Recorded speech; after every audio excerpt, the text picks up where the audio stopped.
What is up, everyone? Welcome back to Hours of Movies. My name is Brian. Happy New Year. I hope you celebrated it well. Yeah, welcome to 2021. We're still in the same bullshit, so nothing's really changed other than I finished my goal of watching 366 movies in 366 days. I actually watched 367, snuck one in there.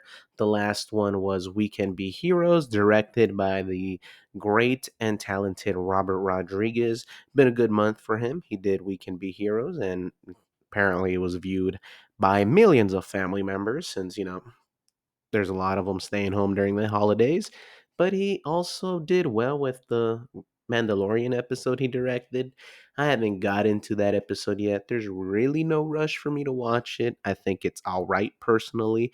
But hey, I hear that episode is tight, so I can't wait to get to that one and the one with Bill Burr and like the other ones that I won't spoil just because I guess it's too soon, but I'll spoil those two because they're not really spoilers. Bill Burr and Robert Rodriguez, they're just there. But the other two are spoilers, but I hear about that and that sounds cool, I guess. But yeah, so since I watched a lot of movies, I decided to do best and worst of 10 best movies. I mean, worst movies is this episode, my bad.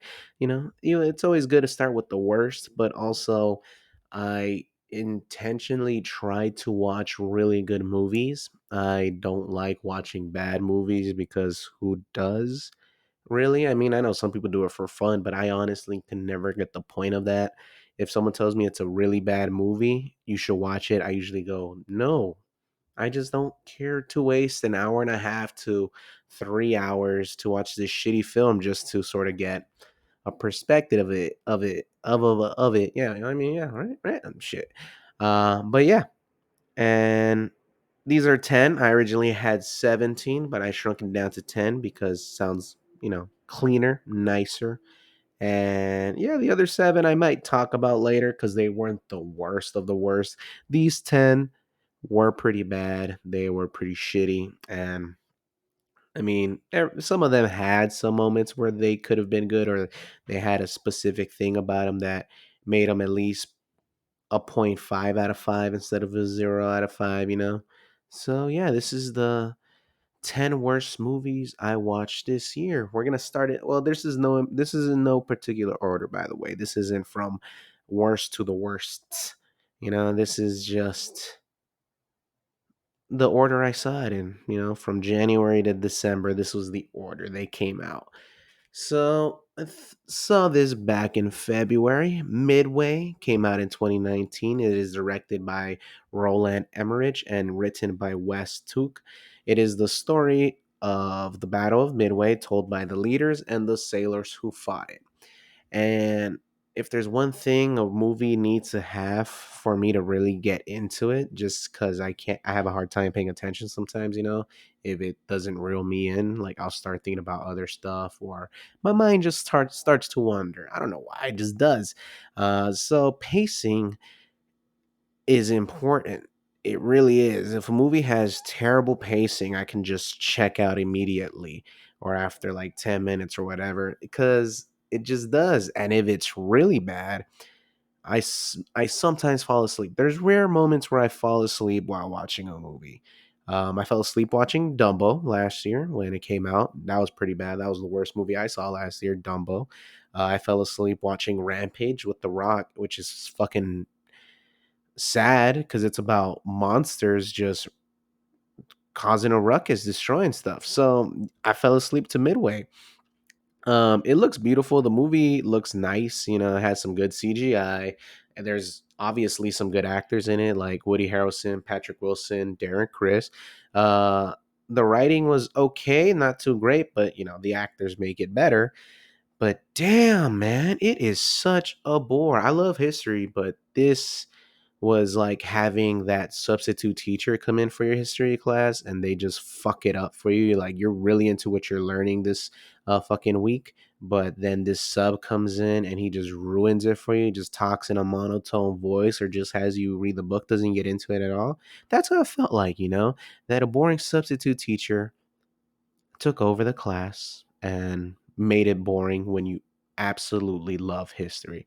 So that's how I was. The last scene I remembered before I knocked out was Nick Jonas feeling super confident about to fly out. He's putting his hands over his arms, leaning back, telling who knows who, saying, "Ah, don't worry, man, I got this. You know who I am? I'm the best." And he flies away, knocked out. As soon as I wake up again, the movie was back to the main menu, and I'm like, "Huh, all right." I think about giving it another shot, but usually, if a movie didn't interest me, it usually takes me a year later to watch it. So maybe come around March or April if it's on, I'll try to check it out. All right, moving on to movie number two. This was one of the worst films I saw. Like when I saw it at the time, which was March, I thought, wow, this is probably going to be the worst film I've seen. But no, no. But it's still one of the worst. In the Tall Grass, it was released in 2019, directed and written by Vincenzo Natali. It is based off a book called In the Tall Grass by Stephen King and Joe Hill, his son. So it was a collab book that they both wrote. Apparently, the book is cool, but this movie is garbage. So after hearing a young boy's cry for help, a sister and brother venture into a vast field of tall grass in Kansas, but soon discover they may be no way out and that something evil lurks within. Now, this is the second movie to have an actor from the last one, Midway, Patrick Wilson. And Patrick Wilson was really good in Midway, and the same thing can be said here. Patrick Wilson kicks ass in this fucking movie. He's like the only one here that was like, whew, this is bad, but hey, I might as well get my money and I might as well, like, put put in a good resume, like make my resume fat. It's like, you were in that shitty movie in the tall grass, yeah, but check out my stuff. I was really good in it, and that's what he was. He was super great in it. He becomes a possessed, character later on, but he plays the psychotic personality so well because Patrick Olsen is usually, the straightforward guy. In the horror films, he's usually a good guy, so it's nice to see him be the bad guy in this, and he knocks it out the park. This movie is trash. The writing is bad. The characters you just don't give a fuck about. They all make terrible choices, obviously, but it's so annoying to the point where you're just like, man, just die. And the movie was terrible. I wanted it to be over after 10 minutes, but since I just can never turn off a movie once I start it because it just feels wrong to do that. I pushed through it, and yeah, it was bad. It was pretty bad. So one of the worst. That was one of the worst. Top three possibly. On to number three. The Gruesome Twosome. I saw this movie back in May. It is directed by Herschel Gordon Lewis and written by Alison Louise Down. Now, this is a legend in the horror community. This guy, Herschel Gordon Lewis, he does a lot of splatter comedy, and this is one of those movies. I tried to watch more, but I dislike this one so much. I'm like, you know what? I'll save it for another year. I just don't want to continue watching this. Maybe I watched the wrong one. I don't know what possessed me to pick the Gruesome Twosome. I'm pretty sure it was the name. Just made me chuckle. Go, it sounds funny. And at first, I was interested in it. There was a 4 minute intro of just these mannequin heads just talking weirdly, saying some weird shit. I'm like, man, this is about to be a trippy movie, is it? Nope, it was not. It's about a demented elderly woman, and she has her mentally ill son kill and scalp various young women to use their hair for a wig shop that she owns. And there's a co-ed that goes to a college where most of her friends, have been disappearing from because of homeboy and his mom, and she goes into investigate what's happening, and the movie is terribly acted out. I mean, for me, acting, if an actor carries a film, it gets a pass, but everyone here was so bad that I felt sick watching the movie. I don't know why, but it put me in such a down mood where I had to like lay down because I just started feeling nauseous, and I was not having fun, man. This movie was so annoyingly bad, I probably watch it again to see if it puts me in that mood. And if it does, then that's some weird shit. But Yeah, I might check out some more of Herschel Gordon Lewis stuff. I did some more research. There's a couple films people recommend to get into his kind of style because this is his thing, a splatter comedy. I feel like a couple people might appreciate it for what it is. It has some good makeup and the blood effects is terrific. Herschel was a special effects artist, so he probably put more care into that aspect of his movies than everything else. But hey, good for him for doing what he loved.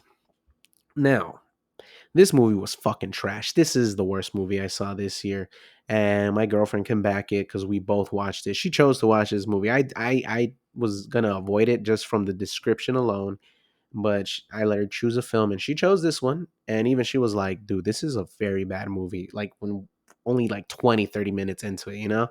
So we both agree that this shit was trash. 365 days. It came out this year on Netflix. It is directed by Barbara Bialoas and Thomas Mendes, Norwegian. I hope I'm pronouncing that right. It's a Norwegian name, I think, right? Yeah, pretty sure. The screenplay is by both of them, plus Blanca Lipsnicka. Oh, I like her name, Blanca Lipsinska. I love ska, so that's pretty tight. Now, this movie is utter garbage. It is about a member of the Sicilian mafia, Massimo, and Laura, who is a sales director. She does not expect that on a trip to Sicily, trying to save her relationship, Massimo will kidnap her and give her 365 days to fall in love with him. Man, this movie is rapey. It makes um what's her name? Laura looks stupid.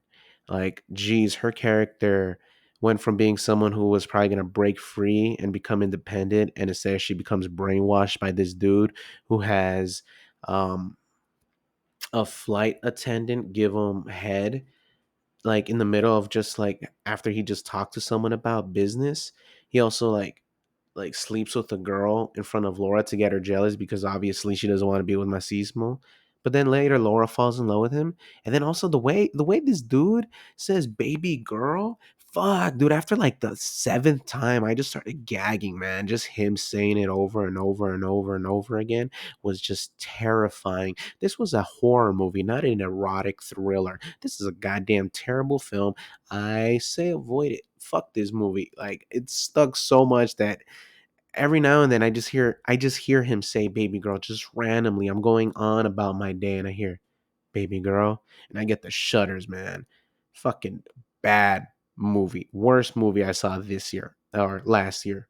No doubt about it.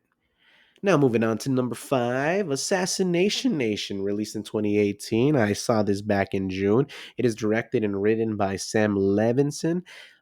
After a malicious data attack hack, my bad.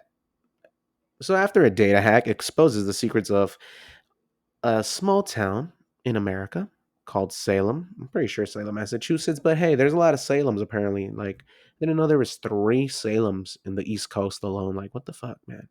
How is there so many cities named after like the same thing? Like Springfield. There's a shit ton of them. But anyways, chaos descends and 4 girls must fight to survive while coping with the hacker themselves. Well, with the hack themselves, because everyone gets exposed. Teenagers, adults, teachers, parents, dogs that have social media accounts. By the way, what's up with that? I don't get it. But whatever. At least you get to see some cute animals, right? But damn, whenever they have those captions saying, Mommy taking me out for a walk, that's when you're a little like, okay, stop, please.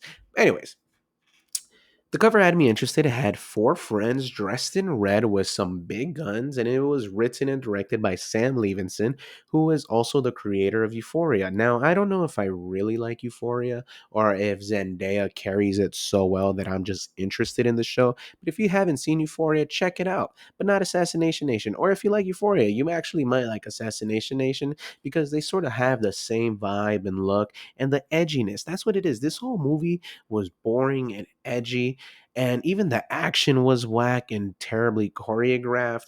And I don't know, man. The movie just felt like it had some life to be good, but at the end, it wasn't. Near the end, I started thinking to myself, oh, maybe this movie is about the Salem witch trials, and these four friends are like the four witches that got burned.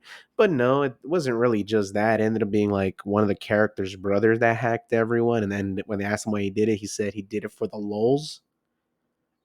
And that's when I really was done. I mean, luckily the movie was over, but whew, I rolled my eyes so hard. And yeah, I mean, Assassination Nation. Now, this movie I saw in August, so I went a good couple months without seeing some bad movies. This movie, I'm just going to say the name. You already know who directed it. You already know what year it came out. The Last Airbender. Now, this is actually a movie that I had previously watched, so I threw it into the list as a little loophole because when I saw it, it was 10 years ago, but also I had not watched the cartoons. So after the movie was over 10 years ago, I walked out the theater with my friend. I thought to myself, I mean, it's bad, but I don't understand why people are so upset. Fast forward to 2020, after seeing the show three times, thanks to my lovely girlfriend introducing me to it. Shit, man, it's really bad, man. M. Night Shyamalan just disregarded everything about it: the friendship, the traveling, overcoming odds, discovering yourself. But nah, it was just a fucking rushed ass movie, man. That's it. That's all I gotta say about that. Now on to An American Pickle, a movie that also came out in August, right? I don't know. I don't remember. It is directed by Brandon Trost and the screenplay is by Simon Rich. An immigrant worker at a pickle factory is accidentally preserved for 100 years and wakes up in modern day Brooklyn. It stars Seth Rogen playing that immigrant worker and his great great grandson in the future. I didn't enjoy this, and I never really felt a connection with any of the characters, nor thought that this movie was inspirational or heartwarming in any way, even though I'm pretty sure that's what they were trying to go for. At no moment did I really care for what the fuck was going on in this movie. And yeah, it was pretty boring and bland, unlike a pickle, which are pretty good. I like pickles. I don't understand people that don't like pickles. And yeah, it was pretty boring. That's all I gotta say. I hope something else comes better from Homeboy, Brandon Trost and Simon Rich. Because they collab a lot with Seth Rogen, but their last good thing was probably that End of the World movie. But yeah, I mean, very very unsatisfying because I really thought I was gonna enjoy it, but no, it was such a disappointment. Now, on to the next one, The Forest. Now, this is directed by Jason Zada and written by Ben Kitai. A woman goes into Japan's suicide forest to find her twin sister and confront supernatural terror. This movie was painful, my dudes, like pretty damn painful. And I mean, sort of disrespectful, right? To like everyone that has committed suicide in that forest that has like moved on, that this sort of film makes them into these zombies that chase down people. I know. I tried not to watch too many horror movies, but something about them just makes me go back to them. They're just so cheesy that I gotta keep watching them. But a good amount of them are pretty bad. And yeah, this movie is very predictable. It's frustrating because I mean, at this point, I had already seen over 300 films, and this one was just so predictable that I had to call the ending after they said she had a twin sister. I'm like, oh, this was gonna happen. It happened. I looked at Lori, told her, told you, and yeah, end of that. Now the next one, the last horror movie in this list, and the worst horror movie on this list, The Curse of La Llorona, directed by Michael Chavez and written by Miki Daughtry and Tobias Laconis. Ignoring the eerie warning of a troubled mother suspected of child endangerment, a social worker and her small kids are soon drawn into a frightening supernatural realm. Man, fuck this movie, dude. Fuck this movie. I mean, being Hispanic myself, it sort of felt, disrespectful. I don't know. Maybe that's just me. But also, come on, dude. It's like a lot of Hispanics grow up hearing La Llorona. So a good amount of us either like have that like chill when we think about it, like, oh yeah, I used to get scared of her, or sometimes are still scared of her. But man, this movie just threw away all that and decided to do their own Conjuring universe bullshit, right? Because that's what they're aiming for. I don't know, man. This movie was uninspiringly boring. I mean, a lot of these movies are, but this one's just like there's so much you can do with it, but instead they did nothing. They just try to do what Warner Brothers? Yeah, they just try to do what Warner Brothers try. Man, Warner Brothers, step back, man. Let your people be free. Y'all messing up the Conjuring universe and the DC universe. Like, chill out, bro. Chill out. Now, the last one on my list, The Tax Collector, written and directed by David Ayer. I watched this at the end of December. A tax collector, quote unquote, someone that taxes, local gangs. He pretty much ends up having to come to the decision of joining a new rival boss or staying with his family. And shit hits the fan because obviously the rival boss is the new bed and brother, bread and butter. And David Ayer, disappointment, but disappointing again. I mean, man, dude, like End of Watch was the last thing he did that was so fantastic. If you haven't seen End of Watch, watch that fucking movie. I put it on just to like lay there as I watched it, but man, it is captivating and it just gets better and better. I mean, he's also done well, he didn't direct, but he wrote Training Day, Fast and the Furious, and SWAT. And I know SWAT isn't as good as those other movies I mentioned, but it has some cool characters and some great dialogue. And this movie doesn't have any of that. And also, I appreciate David Ayer giving Hispanics roles, but holy fuck, I'm tired of seeing them being gang members and fucking drug dealers and just always doing terrible shit. Also, you make Shia LaBeouf look so tight, so cool, so awesome, but he does nothing in this movie. He dies without killing anyone. It is so upsetting in this point. This whole movie was just depressing. The character was just sad. You feel bad for him. At some point, you're like, bro, you should have just taken that fucking deal. None of this would have happened, but whatever. Like, they showed his uncle's head in an icebox, and he was still like, I'm not going to kill you, dude. Like, seriously, on God, not going to kill you. Let's team up. But he still says no. But he killed his fucking uncle, which, like, was the boss, apparently. But I don't know. But at the end of the movie, it ends up being that like the main character's dad set him up to teach him a lesson to grow up. I don't know. It was garbage. David Ayer, please stop. Or if you're gonna do something, go back to your roots. But like, come on, man. Let's stop with the Hispanics being gangbangers and drug dealers. Like, please, please. But anyways, thank you. Yeah, those were the top 10 worst movies I saw this year, and hopefully, I watch better movies this year, and if not, oh well, oh well. I'll do an episode in the future about the top 10 best movies. Wait, did I say best? This is the worst. Next episode would be best. I don't know. Anyways, I'm a little big. Anyways, so yeah, this has been Hours of Movies. Subscribe, tell your friends about me. I hope you have a good day, a good night, a good evening, a good whatever it is. But yeah, I just hope you have a good one. Take care, and I'll catch y'all later.